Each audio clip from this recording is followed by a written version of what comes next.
Tu vas faire pipi, tu t'essuies et là tu constates quelque chose qui ne ressemble pas à tes pertes blanches habituelles. Qu'est-ce que c'est? Bonjour les ladies, j'espère que vous allez bien et bienvenue dans cette nouvelle vidéo. Je suis docteur passionnée, médecin, et sur cette chaîne nous parlons principalement de santé féminine et sexuelle. Alors aujourd'hui j'aimerais qu'on aborde le thème des pertes blanches, signes de maladie.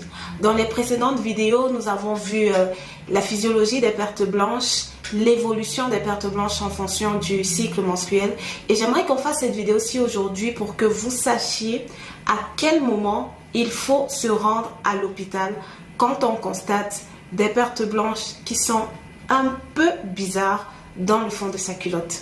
Alors, si tu es prête, c'est parti! On va commencer par celle qui est la plus facile à remarquer. Ce sont les pertes blanches de couleur verdâtre. Elles se présentent généralement comme ceci.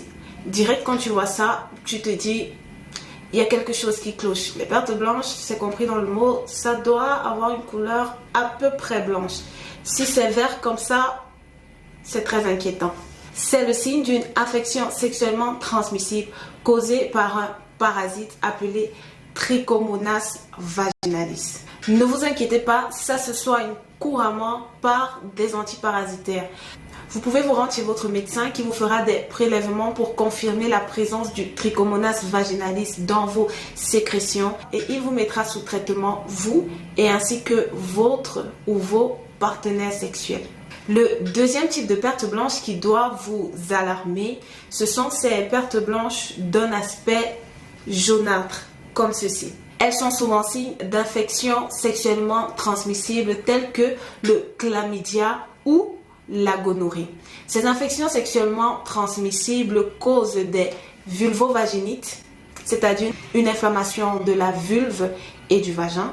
Elles peuvent causer aussi des cervicites, c'est-à-dire une inflammation du col de l'utérus, mais aussi, et c'est ce qui est plus alarmant, une salpingite. Ce sont tout simplement des infections des trompes de Fallope.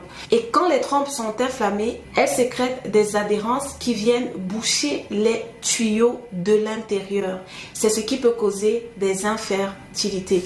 Mais ce n'est pas ça le plus grave. Le plus grave, c'est que ces infections évoluent très souvent à bas bruit, c'est-à-dire qu'elles ne causent pas souvent des symptômes qui vous poussent à aller consulter un médecin. Donc, elles peuvent avoir une évolution silencieuse jusqu'au moment où les séquelles causées seraient irréversibles. Comment éviter ça? En n'ignorant pas ces symptômes. Si vous ressentez des douleurs lors des rapports sexuels, des douleurs dans le bas du ventre, ne négligez pas cela, ne vous dites pas c'est normal, ça va passer. Même si ça passe effectivement, allez rencontrer un médecin. Vous pouvez aussi effectuer des dépistages systématiques pour vous et pour votre ou vos partenaires si vous êtes sexuellement actifs. Si vous constatez une augmentation en quantité de vos pertes blanches ou si vos pertes blanches prennent une teinte légèrement plus jaunâtre que d'habitude, comme ici, n'hésitez pas à aller consulter un médecin qui vous fera des prélèvements vaginaux et sanguins pour vérifier que vous n'êtes pas porteur de chlamydia ou de gonocoque. Les deux sont parfaitement traitables avec une antibiothérapie. On vous fera des examens de contrôle pour vérifier que les germes sont complètement éradiqués. Votre ou vos partenaires sexuels seront eux aussi mis sous traitement et on vous proposera un bilan IST.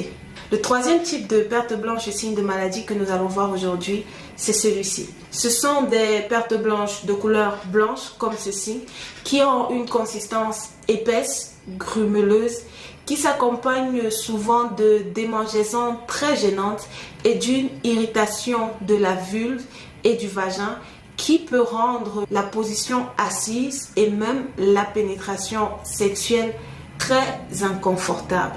Si vous avez remarqué ces symptômes, alors vous souffrez sûrement d'une candidose vulvo-vaginale.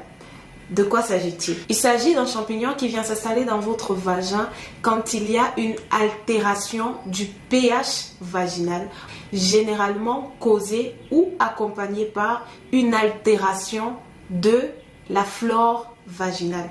Il faut savoir que dans le vagin se trouvent différentes sortes de bactéries.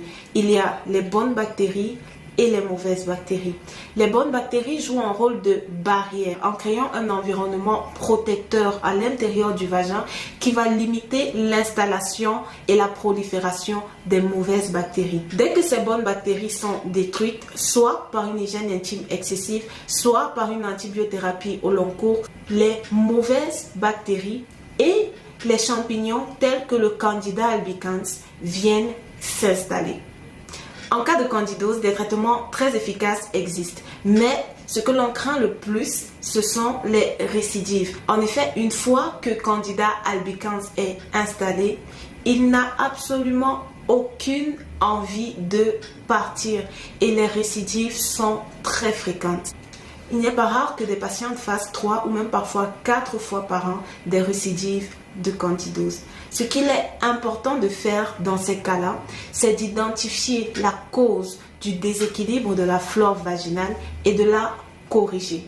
C'est un ensemble de mesures qui sont mises ensemble pour éviter que le candida, une fois traité, ne revienne encore s'installer. Si vous aimeriez que l'on parle de ça dans une prochaine vidéo, dites-le moi en commentaire, c'est un sujet qui pourrait vous être très utile. Le quatrième et le dernier type d'écoulement vaginal dont on va parler ici, c'est ça. Oui, je sais, ce n'est pas très joli. Alors, si vous avez remarqué dans le fond de votre culotte cet écoulement vaginal d'un aspect grisâtre avec une odeur nauséabonde de poisson pourri, vous souffrez peut-être d'une vaginose à Gardnerella vaginalis. Qu'est-ce que c'est? On l'a vu tout à l'heure, à l'intérieur du vagin, il y a les bonnes et les mauvaises bactéries. On parle de vaginose quand les bonnes bactéries ne sont plus présentes en quantité suffisante pour contrer la prolifération des mauvaises bactéries. Une fois qu'il y a déséquilibre dans la flore vaginale, les mauvaises bactéries prennent le dessus. Et en cas de vaginose, le germe le plus souvent retrouvé, c'est Gardnerella vaginalis. Ce germe s'accompagne d'une alcalinisation du pH vaginal avec une sécrétion de potasse qui se traduit par cette forte odeur de poisson pourri.